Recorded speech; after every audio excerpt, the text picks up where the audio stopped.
अल्लाह की जात ने बड़ा सोहना निज़ाम 6 बेटियां पालियां ने इन्हां दी कमाई नाल, 3 बेटे पाले ने। जबरदस्त मकान बनाया बेहतरीन उन्हां दी रिहाइश। सही है। अगों जानवर मेरे को 30 तो 35 है। सिर्फ मैं 2 मझां मुल लईआं, एक गाई ली। ਉਹਦੇ ਤੋਂ ਬਾਅਦ ਉਹਨਾਂ ਦੀ ਪਦਾਇਸ਼ ਹੈ, ਉਹਨਾਂ ਦਾ ਸਿਲਸਿਲਾ। ਡੰਗਰਾਂ ਦਾ ਕੰਮ ਸਭ ਤੋਂ ਇੱਕ ਨੰਬਰ ਹੈ ਜੀ। ਅੱਛਾ। ਹਾਂਜੀ, ਮੁਲਾਜ਼ਮ ਸਵੇਰ ਤੋਂ ਲੈ ਕੇ ਸ਼ਾਮ ਤੱਕ ਡਿਊਟੀ ਕਰੇਗਾ ਜਨਾਬ, ਉਹਦੀ 25000 ਰੁਪਏ ਤਨਖਾਹ ਹੋਏਗੀ। ਮੈਂ ਇਹਨਾਂ ਦੀ ਡਿਊਟੀ ਕਰਨਾ। ਇਹ 6 ਮੱਝਾਂ ਨੇ ਮੇਰੇ ਕੋਲ, ਦੁੱਧ ਦੇਣ ਵਾਲੀਆਂ 2 ਗਾਈਆਂ ਨੇ। 80000 ਰੁਪਏ ਮਹੀਨੇ ਦਾ ਮੈਂ ਲੈਣਾ ਇਹਨਾਂ ਨੂੰ। ਡੰਗਰਾਂ ਤੇ ਹੁਣ ਮੈਂ ਪੱਕਾ ਫਿੱਟ ਆ। ਪੱਠੇ ਟਾਈਮ ਨਾਲ ਪਾਣੀ, ਟਾਈਮ ਨਾਲ ਚੋਣੇ, ਟਾਈਮ ਨਾਲ ਇਹਨਾਂ ਨੂੰ ਧੁੱਪ ਛਾਂਝ ਕਰਨਾ। ਇਹਨਾਂ ਦੀ ਖਿਦਮਤ ਕਰਦੇ ਰਹੇ, ਮੇਰੀ ਕਰਦੇ ਰਹੇ। ਸਹੀ। ਨਵਾਂ ਬੰਦਾ ਜਿਹੜਾ ਜਨਾਬ ਉਹ ਰਵਾਂ ਕਰਨਾ ਪੈਂਦਾ, ਜਿਸ ਤਰ੍ਹਾਂ ਇੱਕ ਨਵੀਂ ਗੱਡੀ ਦਾ ਇੰਜਨ ਰਵਾਂ ਕਰਨਾ। ਕੀ ਬਾਤ ਹੈ। ਅਗਰ ਤੁਸੀਂ 2.5 ਕਿਲੋ ਵੰਡਾ ਸਵੇਰ ਪਾਓ, 2.5 ਕਿਲੋ ਸ਼ਾਮ ਨੂੰ ਪਾਓ। ਠੀਕ ਹੈ। ਪੇਟ ਉਹਦਾ ਭਰੋ ਜਨਾਬ। ਇੱਕ ਟਾਈਮ ਦਾ ਦੁੱਧ ਉਹ ਦੇਗੀ, ਜਿੰਨਾ ਵੀ ਹੋਏ 8 ਕਿਲੋ 7 ਕਿਲੋ ਇੱਕ ਟਾਈਮ ਦਾ ਦੁੱਧ ਤੁਹਾਡਾ ਹੋਏ। ਨਹੀਂ ਮੈਂ ਦੇਸੀ ਜਨਾਬ, ਮੈਂ ਸ਼ੁਰੂ ਤੋਂ ਡੰਗਰਾਂ 'ਚ ਰਿਹਾ। ਡਾਕਟਰ ਮੈਂ ਉਸ ਵੇਲੇ ਲਿਆਣਾ ਜਿੱਲੇ ਆਪਣੇ ਤੋਂ ਕੰਮ ਓਵਰ। ਮੱਝ ਨੂੰ ਘਿਓ ਦਿਓ। ਅੱਛਾ। ਦੇਸੀ ਘਿਓ। ਠੀਕ ਹੈ। ਉਹਦੇ ਤੋਂ ਬਾਅਦ ਜਨਾਬ ਮੇਰੀ ਵੰਡਾ ਪਾਓ ਮੱਝ ਨੂੰ ਟਾਈਮ ਨਾਲ 3 ਕਿਲੋ 4 ਕਿਲੋ। ਠੀਕ ਹੈ। ਪੱਠੇ ਉਹਨੂੰ ਰੱਜ ਕੇ ਪਾਓ।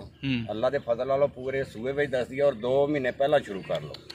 ਅਗਰ ਮੱਝ ਨੂੰ 8 ਮਹੀਨੇ ਹੋ ਗਏ ਨੇ, 10 ਮਹੀਨੇ ਬਾਅਦ ਮੱਝ ਤੋਂ 2 ਮਹੀਨੇ ਪਹਿਲਾਂ ਇਹ ਚੀਜ਼ਾਂ ਨੂੰ ਦੇਣੀਆਂ ਸ਼ੁਰੂ ਕਰ ਲਓ। ਸਹੀ ਹੋ ਗਿਆ। ਤੇ ਇਨਸ਼ਾਅੱਲਾ ਪੂਰੇ ਸੂਏ ਵਿੱਚ ਉਹ ਬੰਦੇ ਦੀ ਕੱਢ ਨਹੀਂ ਨਿਕਲਦੀ। ਕੀ ਬਾਤ ਹੈ। ਅਸਲ ਜਿਹੜੀ ਗੱਲ ਹੈ ਨਾ ਜੀ, ਜਾਨਵਰ ਨੂੰ ਕੱਚੀ ਜਗ੍ਹਾ ਚਾਹੀਦੀ। ਠੀਕ ਹੋ ਗਿਆ। ਅਸੀਂ ਇੱਟਾਂ ਦੇ ਬੰਨਣੇ ਆ ਇਹਨਾਂ ਨੂੰ, ਇਹਨਾਂ ਦੇ ਗੋਡਿਆਂ ਦੇ ਦਰਦ ਹੋ ਜਾਂਦੀ ਹੈ। ਬਿਲਕੁਲ ਸਹੀ ਕਹਿ ਰਹੇ ਹੋ। ਇਹ ਤਕਲੀਫ ਹੁੰਦੀ ਹੈ ਇਹਨਾਂ ਨੂੰ। ਇੱਟਾਂ ਜਿਉਂ ਹੁਣ ਗਰਮੀ ਦਾ ਮੌਸਮ ਆਣਾ, ਥੱਲੋਂ ਇੱਟ ਤਪਣੀ ਸ਼ੁਰੂ ਹੋ ਜਾਣੀ ਹੈ। ਕੱਚੀ ਜਗ੍ਹਾ ਤੇ ਬੰਨੋਗੇ ਜਾਨਵਰ ਖੁਸ਼ ਰਹੇਗਾ। ਟਾਈਮ ਦੇ ਪੱਠੇ ਪਾਓ, ਇਨਸ਼ਾਅੱਲਾ ਜਾਨਵਰ ਬੰਦੇ ਨੂੰ ਭੁੱਖਾ ਨਹੀਂ ਰਹਿੰਦਾ। ਘਾਟਾ ਕੋਈ ਨਹੀਂ। ਵਾਲੇਕੁਮ अस्सलाम ਵਰਹਿਮਤੁल्लाह। ਬਜ਼ੁਰਗੋ ਕੀ ਨਾਂ ਹੈ ਤੁਹਾਡਾ? ਮੁਹੰਮਦ ਆਸ਼ਿਕ ਵਲਦ ਗੁਲਾਮ ਅਲੀ। ਮੁਹੰਮਦ ਆਸ਼ਿਕ ਸਾਹਿਬ, ਕਿਹੜਾ ਪਿੰਡ, ਕਿਹੜੀ ਜਗ੍ਹਾ? ਇਹ ਪਿੰਡ ਅਹਿਮਲਪੁਰ ਬਸਤੀ ਹੈ ਜਨਾਬ ਜੀ। ਜਗ੍ਹਾ ਮਤਲਬ ਅਹਿਮਲਪੁਰ ਹੈ ਨਾ ਜੀ। ਜੀ ਠੀਕ ਹੈ। ਤੇ ਸਿਆਲਕੋਟ ਦੇ ਲਾਗੇ ਵੀ ਆਂਦਾ? ਸਿਆਲਕੋਟ ਦੇ ਏਰੀਏ 'ਚ ਆ ਜੀ। ਤੇ ਨਾਲ ਕਿਹੜਾ ਦਰਿਆ ਲੱਗਦਾ ਜੇ? ਦਰਿਆ ਤਵੀ। ਦਰਿਆ ਤਵੀ। ਅੱਛਾ ਚਾਚਾ ਆਸ਼ਿਕ ਸਾਹਿਬ, ਨਿਚੋੜ ਕੱਢਣਾ ਜੇ ਅੱਜ ਆਪਣੀ ਗੁਫ਼ਤਗੂ ਦਾ, ਕਿਸ ਤਰ੍ਹਾਂ ਦਾ ਕੰਮ ਸਮਝਦੇ ਹੋ ਡੰਗਰਾਂ ਦੇ ਕੰਮ ਨੂੰ? ਡੰਗਰਾਂ ਦਾ ਕੰਮ ਸਭ ਤੋਂ ਇੱਕ ਨੰਬਰ ਹੈ ਜੀ। ਅੱਛਾ। ਹਾਂਜੀ, ਮੁਲਾਜ਼ਮ ਸਵੇਰ ਤੋਂ ਲੈ ਕੇ ਸ਼ਾਮ ਤੱਕ ਡਿਊਟੀ ਕਰੇਗਾ ਜਨਾਬ, ਉਹਦੀ 25000 ਰੁਪਏ ਤਨਖਾਹ ਹੋਏਗੀ। ਮੈਂ ਇਹਨਾਂ ਦੀ ਡਿਊਟੀ ਕਰਨਾ। ਇਹ 6 ਮੱਝਾਂ ਨੇ ਮੇਰੇ ਕੋਲ, ਦੁੱਧ ਦੇਣ ਵਾਲੀਆਂ 2 ਗਾਈਆਂ ਨੇ। 80000 ਰੁਪਏ ਮਹੀਨੇ ਦਾ ਮੈਂ ਲੈਣਾ ਇਹਨਾਂ ਨੂੰ। ਉਹਦੇ ਤੋਂ ਬਾਅਦ ਚਾਰਾ ਮੇਰੀ ਆਪਣੀ ਪੈਲੀ ਦਾ, ਉਹ ਕੱਟ ਕੇ ਮੈਂ ਇਹਨਾਂ 'ਚ ਪਾ ਦੇਣਾ। ਵੰਡਾ ਮੇਰਾ ਦਿਲ ਕਰੇ ਮੈਂ ਪਾਣਾ ਨਹੀਂ, ਤੇ ਹੁਣ ਮੌਸਮ ਜਿਹੜਾ ਜਾ ਰਿਹਾ ਇਹ ਦੋਧੀ ਦਾ ਜਾ ਰਿਹਾ। ਠੀਕ ਹੈ। ਅਗਲੀ ਗੱਲ ਜਿਹੜੀ ਹੈ ਪਾਣੀ ਛਾਣੀ ਦੇ ਮਸਲੇ 'ਚ, ਉਹ ਇਹਨਾਂ ਨੂੰ ਦਰਿਆ 'ਚ ਭਾਈਦਾ ਜਾ ਕੇ ਕੋਈ ਘੰਟਾ 2 ਘੰਟਾ ਖਿਦਮਤ ਕਰੀਦੀ ਹੈ। ਠੀਕ ਇਹਨਾਂ ਨੇ। ਤੇ ਅੱਲਾ ਦੀ ਜ਼ਾਤ ਨੇ ਬੜਾ ਸੋਹਣਾ ਨਿਜ਼ਾਮ 6 ਬੇਟੀਆਂ ਪਾਲੀਆਂ ਨੇ ਇਹਨਾਂ ਦੀ ਕਮਾਈ ਨਾਲ, 3 ਬੇਟੇ ਪਾਲੇ ਨੇ। ਜ਼ਬਰਦਸਤ। ਮਕਾਨ ਬਣਾਇਆ बेहतरीन ਉਹਨਾਂ ਦੀ ਰਿਹਾਇਸ਼। ਸਹੀ ਹੈ। ਅੱਗੋਂ ਜਾਨਵਰ ਮੇਰੇ ਕੋਲ 30 ਤੋਂ 35 ਹੈ। ਇਹ ਸਿਰਫ ਮੈਂ 2 ਮੱਝਾਂ ਮੁੱਲ ਲਈਆਂ, ਇੱਕ ਗਾਈ ਲਈ। ਉਹਦੇ ਤੋਂ ਬਾਅਦ ਉਹਨਾਂ ਦੀ ਪਦਾਇਸ਼ ਹੈ, ਉਹਨਾਂ ਦਾ ਸਿਲਸਿਲਾ। 2 ਮੱਝਾਂ ਤੋਂ ਮਾਸ਼ਾਅੱਲਾ ਇਸ ਟਾਈਮ ਕਿੰਨੇ ਜਾਨਵਰ ਹੋ ਗਏ? 30 ਤੋਂ 35 ਜਾਨਵਰ ਨੇ। 2 ਮੱਝਾਂ ਇਹ ਪਿਛਲੇ ਮਹੀਨੇ 'ਚ ਮਰ ਗਈਆਂ ਨੇ ਬਿਮਾਰੀ ਦੀ ਵਜ੍ਹਾ ਨਾਲ। ਠੀਕ ਹੈ। ਤੇ ਕਿੰਨੀ ਦੇਰ ਦੇ ਵਿੱਚ 2 ਮੱਝਾਂ ਤੋਂ 35 ਡੰਗਰਾਂ ਤੇ ਆਏ ਹੋ? 2 ਮੱਝਾਂ ਤੋਂ ਕਿੰਨੀ ਦੇਰ 'ਚ ਅਸੀਂ 35 ਮੱਝਾਂ ਦੇ ਆਏ ਹਾਂ। ਤਕਰੀਬਨ ਜਨਾਬ ਮੇਰੀ 1999 'ਚ ਮੇਰੀ ਸ਼ਾਦੀ ਹੋਈ ਹੈ। ਠੀਕ ਹੈ। ਸਨ 2000 ਤੋਂ ਅੱਗੇ ਮੈਂ ਡੰਗਰ ਰੱਖੇ। ਸਹੀ ਹੈ। ਠੀਕ ਹੈ। ਪਹਿਲਾਂ ਮੈਂ ਮਜ਼ਦੂਰੀ ਕਰਦਾ ਰਿਹਾ। ਠੀਕ ਹੈ। ਮਜ਼ਦੂਰੀ ਕਾਹਦੀ ਕਰਦੇ ਹੋ? ਮਜ਼ਦੂਰੀ ਕਰਦਾ ਸਾਂ ਮੈਂ ਟਰਾਲੀ ਨਾਲ, ਫਸਲ ਰਾਜ ਨਾਲ, ਜਿਹਦੇ ਨਾਲ ਵੀ ਦਿਹਾੜੀ ਲੱਗਦੀ। ਤੇ ਹੁਣ ਇਹ ਡੰਗਰਾਂ ਦੇ ਕੰਮ 'ਚ ਮੁਤਮਿਨ ਹੋ? ਡੰਗਰਾਂ ਤੇ ਹੁਣ ਮੈਂ ਪੱਕਾ ਫਿੱਟ ਆ। ਜ਼ਰਾ ਸਾਨੂੰ ਸਕੀਮ ਦੱਸਣੀ ਜੇ ਕਿ ਤੁਸੀਂ ਮਾਸ਼ਾਅੱਲਾ ਘਰ ਵੀ ਬਣਾਇਆ, ਬੇਟੀਆਂ ਦੀ ਸ਼ਾਦੀਆਂ ਵੀ ਕੀਤੀਆਂ, ਮੁਤਮਿਨ ਵੀ ਹੋ। ਹਾਂਜੀ। ਕੀ ਕਿਸ ਤਰ੍ਹਾਂ ਸੇਵਾ ਕਰਦੇ ਹੋ ਕਿ ਤੁਹਾਨੂੰ ਜ਼ਿਆਦਾ ਤੋਂ ਜ਼ਿਆਦਾ ਨਫਾ ਮਿਲਦਾ? ਇਹਨਾਂ ਨੂੰ ਟਾਈਮ ਨਾਲ ਪੱਠੇ, ਟਾਈਮ ਨਾਲ ਪਾਣੀ, ਟਾਈਮ ਨਾਲ ਚੋਣੇ, ਟਾਈਮ ਨਾਲ ਇਹਨਾਂ ਨੂੰ ਧੁੱਪ ਛਾਂਝ ਕਰਨਾ। ਇਹਨਾਂ ਦੀ ਖਿਦਮਤ ਕਰਦੇ ਰਹੇ, ਮੇਰੀ ਕਰਦੇ ਰਹੇ। ਸਹੀ ਹੈ। ਤੇ ਤੁਹਾਡੀ ਨਜ਼ਰ ਦੇ ਵਿੱਚ ਕੰਮ ਕਿੰਨਾ ਮਿਹਨਤ ਤਲਬ ਹੈ? ਇਹ ਮੈਨੂੰ ਤੇ ਕੋਈ ਮਿਹਨਤ ਨਹੀਂ ਇਹਦੇ 'ਚ ਨਜ਼ਰ ਆਉਂਦੀ, ਕਿਉਂ ਮੇਰਾ ਇਹ ਕਾਰੋਬਾਰ ਹੋ ਗਿਆ, ਪੂਰਾ ਦਿਨ ਵੀ ਕਰਦਾ ਰਹਾਂ। ਤੇ ਜਿਹੜੀ ਗੱਲ ਅਗਲੀ ਆ, ਜਿਹੜਾ ਨਵਾਂ ਬੰਦਾ, ਉਹ ਪਤਾ ਨਹੀਂ ਕਿੰਨੀ ਕੁ ਮਿਹਨਤ ਸੋਚਦਾ ਹੋਏਗਾ। ਤੇ ਅਗਰ ਨਵੇਂ ਬੰਦੇ ਨੂੰ ਤੁਸੀਂ ਸਮਝਾਉਣਾ ਹੈ ਤੇ ਜ਼ਰਾ ਨੇਕੀ ਕਰ ਛੱਡੋ। ਤੇ ਵੀ ਨਵਾਂ ਬੰਦਾ ਜਿਹੜਾ ਜਨਾਬ ਉਹ ਰਵਾਂ ਕਰਨਾ ਪੈਂਦਾ, ਜਿਸ ਤਰ੍ਹਾਂ ਇੱਕ ਨਵੀਂ ਗੱਡੀ ਦਾ ਇੰਜਨ ਰਵਾਂ ਕਰਨਾ। ਕੀ ਬਾਤ ਹੈ। ਅਗਰ ਨਵਾਂ ਬੰਦਾ ਇਸ ਕੰਮ 'ਚ ਆਉਣਾ ਚਾਹੁੰਦਾ ਹੈ, ਤੁਹਾਡੇ ਕੋਲੋਂ ਮਸ਼ਵਰਾ ਲੈਂਦਾ ਹੈ, ਕਿੱਥੋਂ ਸ਼ੁਰੂ ਕਰਾਓਗੇ ਉਹਨੂੰ? ਉਹਨੂੰ ਜਨਾਬ ਮੇਰੀ ਸਟਾਰਟਿੰਗ ਜਿਹੜੀ ਹੈ ਨਾ, ਪਹਿਲੇ ਦਿਨ ਤੋਂ ਉਹਨੂੰ ਮੱਝ ਖਿਲਾਵਾਂਗੇ ਕਿ ਇਹਨੂੰ ਖੋਲ।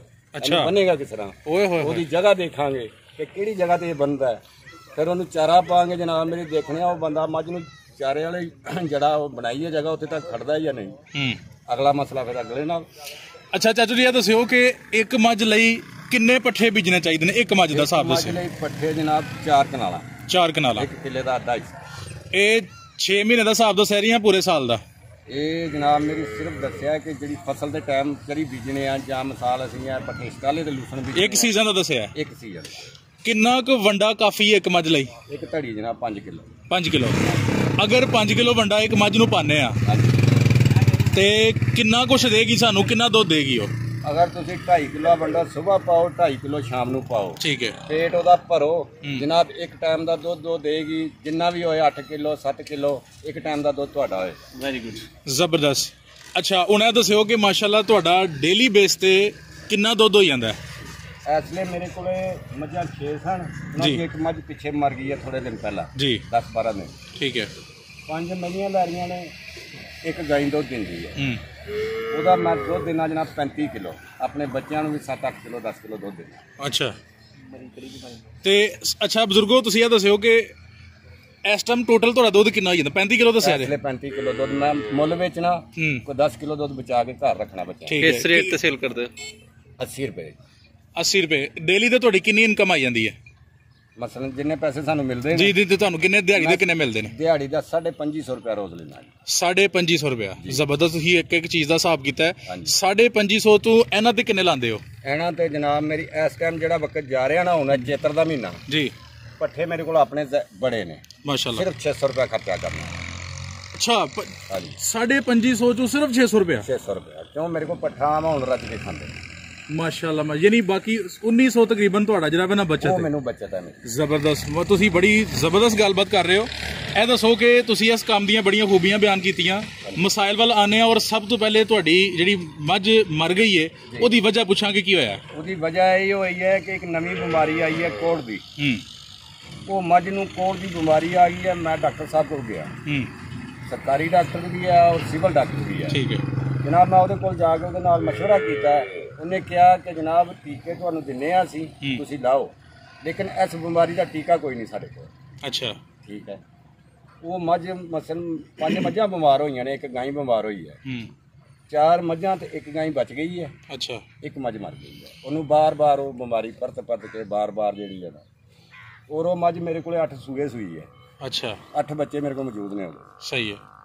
ਅੱਛਾ ਬਜ਼ੁਰਗੋ, ਦੱਸੋ ਕਿ ਇਹ ਬਿਮਾਰੀ ਤੁਹਾਡੀ ਨਜ਼ਰ 'ਚ ਕਿਉਂ ਲੱਗਦੀ ਉਹਨਾਂ ਨੂੰ? ਇਹ ਬਿਮਾਰੀ ਜਨਾਬ ਜਿਹੜੀ ਅਸੀਂ ਇਹ ਖੌਰ ਪਾਉਂਦੇ ਆ ਨਾ ਪਰਾਲੀ ਇਕੱਠੀ ਕਰਕੇ, ਮਸਲ ਫਸਲ ਕੱਢਦੀ ਹੈ ਮਸ਼ੀਨ, ਉਹਦੀ ਜਿੰਨੀ ਉਹ ਪਰਾਲੀ ਅਸੀਂ ਇਕੱਠੀ ਕਰਨੇ ਆ ਨਾ, ਇਸ ਦਫਾ ਮੌਸਮ ਖਰਾਬ ਸੀ, ਪਰਾਲੀ ਗਿੱਲੀ ਸੀ, ਉਹਦੀ ਵਜ੍ਹਾ ਨਾਲ ਬਿਮਾਰੀ ਜਿਹੜੀ ਉਹ ਪਾਈ ਹੈ ਉਹਦੇ ਅੰਦਰੋਂ। ਯਾਨੀ ਕਿ ਤੁਸੀਂ ਦੱਸਿਆ ਕਿ ਇਸ ਦਾ ਇਲਾਜ ਡਾਕਟਰਾਂ ਦੇ ਮੁਤਾਬਕ ਨਹੀਂ, ਤੇ ਇhtiyat ਹੀ ਕੀਤੀ ਜਾ ਸਕਦੀ ਹੈ। ਬਿਲਕੁਲ ਇhtiyat।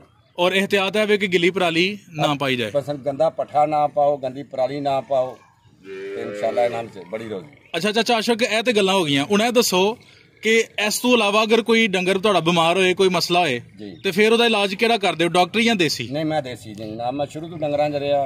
ਡਾਕਟਰ ਮੈਂ ਉਸ ਵੇਲੇ ਲਿਆਣਾ ਜਿੱਲੇ ਆਪਣੇ ਤੋਂ ਕੰਮ ਓਵਰ ਹੋ ਜਾਏ। ਅੱਛਾ, ਮਾਸ਼ਾਅੱਲਾ। ਤੇ ਦੇਸੀ ਤੁਸੀਂ ਤੁਹਾਡੇ ਕੋਲ ਨੁਸਖੇ ਆਏ ਨੇ ਚੰਦ ਇੱਕ? ਹਾਂਜੀ ਹਾਂਜੀ, ਦੇਸੀ ਨੁਸਖੇ। ਗੁੜ ਗੰਢਾ ਦਿੰਨੇ ਆ ਡੰਗਰਾਂ ਨੂੰ, ਟੀਕਾ 5 ਗ੍ਰਾਮ ਦਾ ਲਾਣੇ ਆ, ਉਹਦੇ ਤੋਂ ਬਾਅਦ ਘਿਓ ਦਿੰਨੇ ਆ, ਤੇਲ ਸਰੋਂ ਦਾ ਦਿੰਨੇ ਆ, ਹੋਰ ਚੀਜ਼ਾਂ ਕਈ ਅਸਰਾਂ ਦੀਆਂ ਦਿੰਨੇ। ਇਹ ਤੁਸੀਂ ਨੇਕੀ ਕਰਨੀ ਹੈ ਕਿਸਾਨ ਭਰਾਵਾਂ ਤੇ ਕਿ ਸਭ ਤੋਂ ਪਹਿਲੇ ਦੱਸਿਓ ਕਿ ਜਿਹੜਾ ਤੁਸੀਂ ਰੈਗੂਲਰ ਉਹਨਾਂ ਨੂੰ ਮਿਰਚ ਮਸਾਲਾ ਦਿੰਦੇ ਹੋ, ਉਹਦੀ ਕੀ ਤਰਤੀਬ ਹੈ, ਕਿਸ ਤਰ੍ਹਾਂ ਦਿੰਦੇ ਹੋ ਔਰ ਕਦੋਂ ਦਿੰਦੇ ਹੋ? ਉਹ ਜਨਾਬ ਜਿਸ ਟਾਈਮ ਜਿਹੜੀ ਮੇਰੀ ਤਰਤੀਬ ਹੈ ਨਾ ਜੀ, ਜਿੱਲੇ ਡੰਗਰ ਬਿਮਾਰ ਹੋਏ ਨਾ ਮੈਂ ਉਸਲੇ ਦੇਣਾ। ਸਹੀ ਹੈ। ਅਗਰ ਡੰਗਰ ਤੰਦਰੁਸਤ ਹੈ ਫਿਰ ਮੈਂ ਕੋਈ ਨਹੀਂ ਦਿੰਦਾ। ਅੱਛਾ, ਉਹ ਮਿਸਾਲ ਮਹੀਨੇ 'ਚ ਇੱਕ ਵਾਰ ਦੇ ਦਿਓ, ਹਰੀ ਮਿਰਚ, ਗੰਢਾ, ਕਾਲਾ ਲੂਣ ਵਿੱਚ ਮਿਲਾ ਕੇ, ਕੋਈ ਜਵੈਣ ਮਿਲਾ ਕੇ। ਠੀਕ ਹੈ। ਨਾ ਦੋ ਤੇ 6 ਮਹੀਨੇ ਗੁਜ਼ਰ ਜਾਣ। ਯਾਨੀ ਨੂੰ ਦਾਦੜ ਜਿਹਾ ਕਰਕੇ ਤੇ ਉਹ ਦੇ ਦੇਣਾ ਮੋਟਾ ਮੋਟਾ ਉਹਨੂੰ ਬਣਾ ਕੇ। ਉਹਦੀ ਮਿਕਦਾਰ ਵੀ ਦੱਸਿਓ ਕਿੰਨੇ ਕਿੰਨੇ? ਉਹ ਮਿਸਾਲ ਸਟਾਕੀ ਅਦਰਕ ਹੋ ਗਿਆ, ਸਟਾਕੀ ਮਿਰਚ ਹੋ ਗਈ, ਕੋਈ ਵਿੱਚ ਅੱਧੀ ਸਟਾਕੀ ਲੂਣ ਹੋ ਗਿਆ, ਕੋਈ ਥੋੜੀ ਜਵੈਣ ਹੋ ਗਈ ਵਿੱਚ, ਮਿਲਾ ਕੇ ਪੱਠੇ ਖਾਣ ਵਾਸਤੇ। ਠੀਕ ਹੋ ਗਿਆ। ਅੱਛਾ ਚਾਚੂ ਜੀ, ਜਿਹੜੀਆਂ ਮੱਝਾਂ ਨੂੰ ਸਾੜੂ ਹੋ ਜਾਂਦਾ ਉਹਦਾ ਕੀ ਇਲਾਜ ਹੈ? ਜਿਹੜੀਆਂ ਮੱਝਾਂ ਨੂੰ ਸਾੜੂ ਹੋ ਜਾਂਦਾ, ਸਾੜੂ ਦਾ ਟੀਕਾ ਮਿਲਦਾ ਹੁਣ। ਅੱਛਾ, ਹੁਣ ਸਾੜੂ ਦਾ ਟੀਕਾ ਮਿਲਦਾ ਹੈ। ਦੇਸੀ ਇਲਾਜ ਕੋਈ ਹੈ ਤੁਹਾਡੇ ਕੋਲ? ਦੇਸੀ ਇਲਾਜ ਨਹੀਂ। ਠੀਕ ਹੋ ਗਿਆ। ਅਗਰ ਮੱਝ ਜ਼ੋਰ ਨਾ ਸੁੱਟੇ ਤੇ?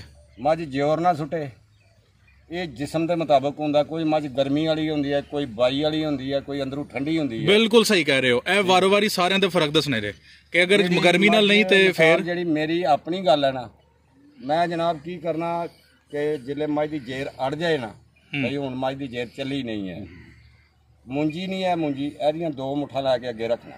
ਅੱਛਾ, ਜੋ ਮੱਝ ਖਾਏ ਕੋਈ ਘੰਟੇ ਅੱਧੇ ਘੰਟੇ ਬਾਅਦ ਛੱਡ ਦਿੰਦੀ ਹੈ। ਅਗਰ ਉਹ ਨਾ ਕੰਮ ਨਾ ਕਰੇ ਫਿਰ ਉਹਨੂੰ ਟੀਕਾ ਲਾਣਾ 5 ਗ੍ਰਾਮ ਦਾ। ਅੱਛਾ, ਫਿਰ ਛੱਡ ਦਿੰਦੀ। ਸਹੀ ਹੋ ਗਿਆ। ਔਰ ਅਗਰ ਕਿਸੇ ਹੋਰ ਵਜ੍ਹਾ ਨਾਲ ਮੱਝ ਜ਼ੋਰ ਨਹੀਂ ਸੁੱਟਦੀ ਵੀ ਤੇ ਫਿਰ फिर भी यही नुस्खा अगर फिर डॉक्टर को ले आना जनाब, जिले नहीं भी मसलन काम नहीं समझ में आए ਫਿਰ ਡਾਕਟਰ ਲੈ। ਯਾਨੀ ਤੁਸੀਂ ਰਿਸਕ ਨਹੀਂ ਲੈਣਾ ਚਾਹੁੰਦੇ। ਇਹ ਵੀ ਸਾਡੇ ਕਿਸਾਨ ਭਰਾਵਾਂ ਵਾਸਤੇ ਬੜੀ ਅਹਿਮ ਗੱਲ ਹੈ ਕਿ ਉਹ ਰਿਸਕ ਨਾ ਲੈਣ। ਅੱਛਾ, ਅਗਰ ਮੱਝ ਨੂੰ ਮੂੰਹ ਖੋਰ ਹੋਈਏ ਤਾਂ ਫਿਰ ਕੀ ਕਰਦੇ ਹੋ? ਮੂੰਹ ਖੋਰ ਹੋ ਜਾਏ ਉਹਦੀ ਜਨਾਬ ਮੇਰੀ ਨਰਮ ਤੋਂ ਨਰਮ ਚੀਜ਼ ਉਹਦੇ ਅੱਗੇ ਪਾਉਂਦੇ ਆ। ਅੱਛਾ, ਕਿਉਂ ਉਹਦੇ ਮੂੰਹ 'ਚ ਜ਼ਖਮ ਹੋ ਜਾਂਦੇ। ਵੰਡਾ ਪਾਉਂਦੇ ਆ ਭੇ ਕੇ ਨਰਮ ਕਰਕੇ। ਕੋਸ਼ਿਸ਼ ਇਹ ਕਰਨੇ ਆ ਕਿ ਇਹ ਜਿੰਨੀ ਜਲਦੀ ਠੀਕ ਹੋਈ ਨਹੀਂ ਜਲਦੀ ਹੋ ਜਾਏ। ਸਹੀ ਹੈ। ਅਗਰ ਉਹਦੇ ਪੈਰਾਂ ਨੂੰ ਆ ਜਾਏ, ਸਾਡੇ ਕੋਲ ਦਰਿਆ ਹੈ, ਗਰਮ ਰੇਤ ਹੈ, ਕੋਈ ਚੀਜ਼ ਨਹੀਂ ਅਸੀਂ ਘਬਰਾਣਾ ਨਹੀਂ ਹੈ। ਅੱਛਾ, ਹਾਂਜੀ, ਕੋਲ ਦਰਿਆ ਇਹਦੇ 'ਚ ਰੇਤ ਹੈ। ਅੱਛਾ, ਅਸੀਂ ਮੋਖਰ ਵਾਲੇ ਜਾਨਵਰਾਂ ਨੂੰ ਖੋਲ ਕੇ ਉਹ ਗਰਮ ਰੇਤ ਵਿੱਚ ਕੋਈ ਘੰਟਾ 2 ਘੰਟਾ ਫੇਰਨੇ ਆ। ਅੱਛਾ, ਤੇ ਉਹ ਪੈਰ ਉਹਨਾਂ ਦੇ ਪੱਕਣੇ ਸ਼ੁਰੂ ਹੋ ਜਾਂਦੇ। ਇਹ ਨਹੀਂ ਰੇਤ ਦੇ ਨਾਲ ਵੀ ਇਲਾਜ ਹੋ ਜਾਂਦਾ? ਹਾਂਜੀ, ਸੀਰੀਅਸ। ਅੱਛਾ, ਇਹ ਦੱਸਿਓ ਚਾਚੂ ਜੀ ਕਿ ਮੂੰਹ ਖੁਰ ਵੀ ਹੋ ਗਿਆ, ਜਿਹੜਾ ਪੇਟ 'ਚ ਕੀੜੇ ਪੈ ਜਾਂਦੇ ਨੇ ਜਿਹਨੂੰ ਕਿਰਮਕਸ਼ ਹੀ ਕਹਿੰਦੇ ਆ। ਹਾਂਜੀ ਹਾਂਜੀ ਬਿਲਕੁਲ ਜੀ। ਉਹਦਾ ਕੀ ਇਲਾਜ ਕਰਦੇ ਹੋ? ਉਹਦਾ ਇਲਾਜ ਅਸੀਂ ਜਨਾਬ ਮੇਰੀ ਡਾਕਟਰ ਤੇ ਦਿੰਦਾ ਜੀ ਅੰਗਰੇਜ਼ੀ ਦਵਾਈ ਉੱਥੋਂ ਮੁੱਲ। ਅੱਛਾ, ਤੇ ਮੈਂ ਹੁੱਕੇ ਦਾ ਪਾਣੀ ਦਿਨਾ ਜੀ। ਹੁੱਕੇ ਦੇ ਪਾਣੀ ਨਾਲ ਕੀੜੇ ਮਰ ਜਾਂਦੇ ਨੇ? ਖਤਮ ਹੋ ਕੇ ਸਾਫ਼ ਹੋ ਜਾਂਦਾ। ਕਿਸ ਤਰ੍ਹਾਂ ਦੇਣਾ ਤੇ ਕਿੰਨੀ ਵਾਰੀ ਦੇਣਾ? ਮੈਂ ਜਨਾਬ ਮੇਰੀ ਜਾਨਵਰਾਂ ਨੂੰ, ਮੇਰੀ ਮੱਝ ਹੈ ਨਾ ਜੀ, ਇਹਨੂੰ ਪਾ ਤੂੰ 1.5 ਪਾ ਪਾਣੀ ਦੇਣਾ। ਠੀਕ ਹੋ ਗਿਆ। ਔਰ ਨਾਲ 'ਚ ਪਾ ਕੇ ਇਹਦੇ ਅੰਦਰ ਸੁੱਟ ਦੇਣਾ, ਔਰ ਕੋਈ ਚੀਜ਼ ਨਹੀਂ ਦੇਣੀ। ਠੀਕ ਹੋ ਗਿਆ। ਉਹਨੇ ਜਿਹੜੀ ਚੀਜ਼ ਆ ਉਹ ਖਤਮ ਕਰ ਛੱਡਣੀ, ਸਾਫ਼ ਕਰ ਲੈਣੀ। ਅੱਛਾ ਚਾਚੂ ਜੀ, ਤੁਹਾਡੇ ਕੋਲ ਬੜੇ ਅਹਿਮ ਅਸੀਂ ਨੁਸਖੇ ਪੁੱਛ ਰਹੇ ਹਾਂ। ਇੱਕ ਨੁਸਖਾ ਦੱਸਿਓ ਕਿ ਮੱਝ ਸੂਣ ਵਾਲੀ ਹੈ। ਹਾਂਜੀ, ਉਹ ਸੂਣ ਤੋਂ ਪਹਿਲੇ ਉਹਨੂੰ ਕਿਹੜੀਆਂ ਚੀਜ਼ਾਂ ਦਈਏ ਤਾਂ ਕਿ ਉਹਦਾ ਸੂਆ ਜਿਹੜਾ ਵਾ ਪੁਰਸਕੂਨ ਹੋਈਏ? ਹਾਂ, ਸੂਣ ਤੋਂ ਪਹਿਲਾਂ ਮੱਝ ਨੂੰ ਘਿਓ ਦਿਓ। ਅੱਛਾ, ਦੇਸੀ ਘਿਓ। ਠੀਕ ਹੈ। ਉਹਦੇ ਤੋਂ ਬਾਅਦ ਜਨਾਬ ਮੇਰੀ ਵੰਡਾ ਪਾਓ ਮੱਝ ਨੂੰ ਟਾਈਮ ਨਾਲ 3 ਕਿਲੋ 4 ਕਿਲੋ। ਠੀਕ ਹੈ। ਪੱਠੇ ਉਹਨੂੰ ਰੱਜ ਕੇ ਪਾਓ। ਅੱਲਾ ਦੇ ਫਜ਼ਲ ਨਾਲੋਂ ਪੂਰੇ ਸੂਏ ਵਿੱਚ ਦੱਸਦੀ ਹੈ, ਔਰ 2 ਮਹੀਨੇ ਪਹਿਲਾਂ ਸ਼ੁਰੂ ਕਰ ਲਓ। ਅਗਰ ਮੱਝ ਨੂੰ 8 ਮਹੀਨੇ ਹੋ ਗਏ ਨੇ, 10 ਮਹੀਨੇ ਬਾਅਦ ਮੱਝ ਤੋਂ 2 ਮਹੀਨੇ ਪਹਿਲਾਂ ਇਹ ਚੀਜ਼ਾਂ ਨੂੰ ਦੇਣੀਆਂ ਸ਼ੁਰੂ ਕਰ ਲਓ। ਸਹੀ ਹੋ ਗਿਆ। ਤੇ ਇਨਸ਼ਾਅੱਲਾ ਪੂਰੇ ਸੂਏ ਵਿੱਚ ਉਹ ਬੰਦੇ ਦੀ ਕੱਢ ਨਹੀਂ ਨਿਕਲਦੀ। ਕਿਆ ਬਾਤ ਹੈ, ਕਿਆ ਬਾਤ ਹੈ। ਅੱਛਾ, ਹੁਣ ਅਕਸਰ ਸਾਨੂੰ ਕਿਸਾਨ ਪੁੱਛਦੇ ਨੇ ਕਿ ਮੱਝ ਨੂੰ ਦੁੱਧ ਘਟਾਈ ਜਾਂਦੀ ਹੈ, ਉਹਦਾ ਦੁੱਧ ਕਿਸ ਤਰ੍ਹਾਂ ਵਧਾਇਆ ਜਾਏ ਜਾਂ ਉਸੇ ਮਿਕਦਾਰ ਤੇ ਰੱਖਿਆ ਜਾਏ? ਉਹਦੀ ਜਿਹੜਾ ਮੱਝ ਦੁੱਧ ਘਟ ਜਾਂਦੀ ਹੈ ਨਾ, ਜਿੱਲੇ ਮੱਝ ਦਾ 4 ਮਹੀਨੇ 5 ਮਹੀਨੇ ਸੂਆ ਹੋ ਜਾਂਦਾ ਹੈ ਨਾ ਜੀ, 4-5 ਮਹੀਨੇ ਮੱਝ ਦੁੱਧ ਘਟਦੀ ਨਹੀਂ ਜੇ ਅਗਰ ਉਹਨੂੰ ਬਿਮਾਰੀ ਨਾ ਹੋਏ ਕੋਈ। ਠੀਕ ਹੋ ਗਿਆ। ਅਗਰ ਬਿਮਾਰੀ ਹੋਏ ਤੇ ਫਿਰ ਤਾਂ ਸ਼ੁਰੂ ਤੋਂ ਵੀ ਭੜੀਆਂ ਪੈ ਜਾਂਦੀਆਂ ਨੇ। ਦੂਸਰੀ ਗੱਲ ਇਹ ਕਿ ਜਿੱਲੇ ਮੱਝ ਸਮਝੋ ਨਾ ਭਾਈ ਡਾਊਨ ਹੋਣ ਲੱਗ ਪਈ, ਉਹਦੀ ਖੁਰਾਕ ਵਧਾ ਦਿਓ। ਠੀਕ ਹੈ, ਉਹਦੇ ਨਾਲ ਫਿਰ ਦੁੱਧ ਨਹੀਂ ਘਟੇਗਾ? ਦੁੱਧ ਨਹੀਂ ਘਟੇਗਾ।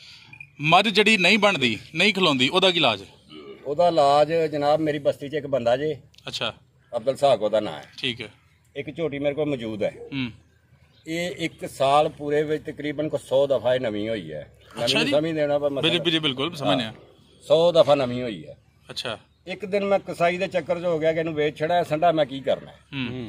ਉਸ ਬੰਦੇ ਕੋਲ ਮੈਂ ਗਿਆ, ਜਾ ਕੇ ਉਹਦਾ ਮੈਂ ਮਿਹਨਤ ਕੀਤੀ। ਰਿਸ਼ਤੇਦਾਰ ਆ, ਆਪਣਾ ਭਾਈ ਹੈ ਜੀ। ਉਹਨੇ ਕਿਹਾ ਚਲੋ ਤੇਰੀ ਮਾਈ ਨੂੰ ਚੈੱਕ ਕਰਨੇ ਆ ਕੇ ਜਨਾਬ ਮੇਰੀ ਉਹਨੇ ਮਾਈ ਦਾ ਆਪਰੇਸ਼ਨ ਕੀਤਾ। ਅਸੀਂ ਪੰਜਾਬੀ 'ਚ ਉਹਦਾ ਤਰਿੰਗਲ ਦੀ ਸੁੱਟ ਹੁੰਦੀ ਹੈ। ਠੀਕ ਹੈ। ਉਹ ਸੁੱਟ ਉਹਨੇ ਨਾਲ ਲਈ ਹੈ, ਇੱਕ ਬਲੇਡ ਲਿਆ। ਅੱਛਾ, ਇੱਕ ਬੋਰੀਆਂ ਸੀਨ ਵਾਲਾ ਸੂਆ ਲੈ ਕੇ ਨਾ ਉਹਨੇ ਉੱਥੋਂ ਜਾਨਵਰ ਦਾ ਉਹਨੇ ਆਪਰੇਸ਼ਨ ਕੀਤਾ। ਉਹਨੇ ਕਿਹਾ ਅਗਰ ਇਹ ਨਵੀਂ ਹੋ ਗਈ ਅੱਜ ਤੇ ਇਨਸ਼ਾਅੱਲਾ ਬਣ ਚੜੇਗੀ, ਅਗਰ ਇਹ ਅੱਜ ਨਹੀਂ ਹੋਈ ਦੁਬਾਰਾ ਬੋਲੇਗੀ ਤੇ ਬਣ ਚੜੇਗੀ। ਮੱਝ ਦਾ ਆਪਰੇਸ਼ਨ ਕਰਕੇ ਟੁਰ ਗਿਆ। 2 ਘੰਟੇ ਬਾਅਦ ਮੇਰੇ ਮਸਾਏ ਭਰਾ ਨੇ ਨਾਲ ਇਹਨਾਂ ਕੋਲੋਂ ਸੰਡਾ ਲਿਆਂਦਾ, ਮੱਝ ਰਲ ਗਈ ਹੈ। ਸਹੀ ਹੈ। ਉਹਦਾ ਇੱਕ ਥਣ ਛੋਟਾ ਹੋ ਗਿਆ, ਖਿੱਚ ਲੱਗ ਗਈ ਆ ਉਹ ਆਪਰੇਸ਼ਨ ਕਰਨ ਦੀ ਵਜ੍ਹਾ ਨਾਲ। ਸਹੀ ਹੈ। ਦੁੱਧ ਬੜਾ ਉਸਦੇ ਥੱਲੇ, ਲੇਕਿਨ ਥਣ ਛੋਟਾ ਹੋ ਗਿਆ। ਸਹੀ ਹੈ। ਬਾਕੀ ਇਨਸ਼ਾਅੱਲਾ ਬਣ ਜਾਏਗੀ। ਹੁਣ ਤੀਸਰੇ ਸੂਏ ਫਿਰ ਸੂਣ ਵਾਲੀ ਹੈ। ਚਾਚੂ ਜੀ, ਤੁਸੀਂ ਬੜੀਆਂ ਅਹਿਮ ਗੱਲਾਂ ਸਾਨੂੰ ਦੱਸੀਆਂ ਨੇ। ਕੋਈ ਐਸੀ ਗੱਲ ਜਿਹੜੀ ਅਸੀਂ ਨਹੀਂ ਪੁੱਛ ਸਕੇ ਔਰ ਤੁਸੀਂ ਚਾਹੁੰਦੇ ਹੋ ਕਿ ਕਿਸਾਨ ਭਰਾਵਾਂ ਨੂੰ, ਫਾਰਮਰ ਭਰਾਵਾਂ ਨੂੰ ਪਤਾ ਹੋਣੀ ਚਾਹੀਦੀ ਹੈ, ਉਹ ਗੱਲ ਜ਼ਰਾ ਆਪਣੇ ਤੌਰ ਤੇ ਦੱਸ ਦਿਓ। ਆਪਣੇ ਤੌਰ ਤੇ ਤਾਂ ਮੈਂ ਅਸਲ ਜਿਹੜੀ ਗੱਲ ਹੈ ਨਾ ਜੀ, ਜਾਨਵਰ ਨੂੰ ਕੱਚੀ ਜਗ੍ਹਾ ਚਾਹੀਦੀ। ਠੀਕ ਹੋ ਗਿਆ। ਅਸੀਂ ਇੱਟਾਂ ਦੇ ਬੰਨਣੇ ਆ ਇਹਨਾਂ ਨੂੰ, ਇਹਨਾਂ ਦੇ ਗੋਡਿਆਂ ਦੇ ਦਰਦ ਹੋ ਜਾਂਦੀ ਹੈ। ਬਿਲਕੁਲ ਸਹੀ ਕਹਿ ਰਹੇ ਹੋ। ਇਹ ਤਕਲੀਫ ਹੁੰਦੀ ਹੈ ਇਹਨਾਂ ਨੂੰ। ਇੱਟਾਂ ਜਿਉਂ ਹੁਣ ਗਰਮੀ ਦਾ ਮੌਸਮ ਆਣਾ ਥੱਲੋਂ ਇੱਟ ਤਪਣੀ ਸ਼ੁਰੂ ਹੋ ਜਾਣੀ ਹੈ। ਕੱਚੀ ਜਗ੍ਹਾ ਤੇ ਬੰਨੋਗੇ ਜਾਨਵਰ ਖੁਸ਼ ਰਹੇਗਾ। ਟਾਈਮ ਦੇ ਪੱਠੇ ਪਾਓ, ਇਨਸ਼ਾਅੱਲਾ ਜਾਨਵਰ ਬੰਦੇ ਨੂੰ ਭੁੱਖਿਆ ਨਹੀਂ ਰਹਿੰਦਾ। ਘਾਟਾ ਕੋਈ ਨਹੀਂ ਇਸ ਕੰਮ 'ਚ। ਜ਼ਿੰਦਾਬਾਦ। ਬਹੁਤ ਸ਼ੁਕਰੀਆ ਜੀ ਚਾਚੂ ਜੀ, ਤੁਸੀਂ ਬੜੀ ਅਹਿਮ ਗੁਫ਼ਤਗੂ ਕੀਤੀ ਹੈ। ਜਜ਼ਾਕੱਲਾ। ਅਸਲਾਮ ਵਾਲੇਕੁਮ। ਵਾਲੇਕੁਮ ਅਸਲਾਮ ਵਰਹਿਮਤੁल्लाह।